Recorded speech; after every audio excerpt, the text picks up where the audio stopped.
Alright, so basically, this is your stock headlight plug.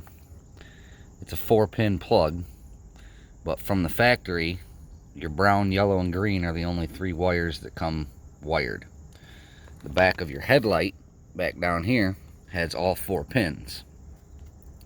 If you add a 4th pin to this plug, this white wire here, it will light up that eyebrow without having the headlights on.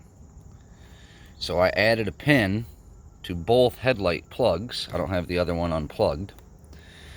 And then I ran a hot from that pin to both headlight plugs and powered that. I don't know if you can see it in here. The fang light plug is just behind the driver's side fang light. There it is. It won't focus.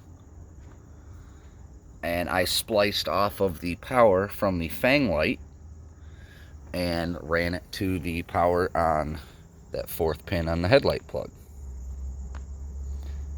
That simple. Wire that in, plug it all up, and then you have eyebrow lights. I don't have my key out here, I'd turn it on, but it is really that simple. Piece of cake.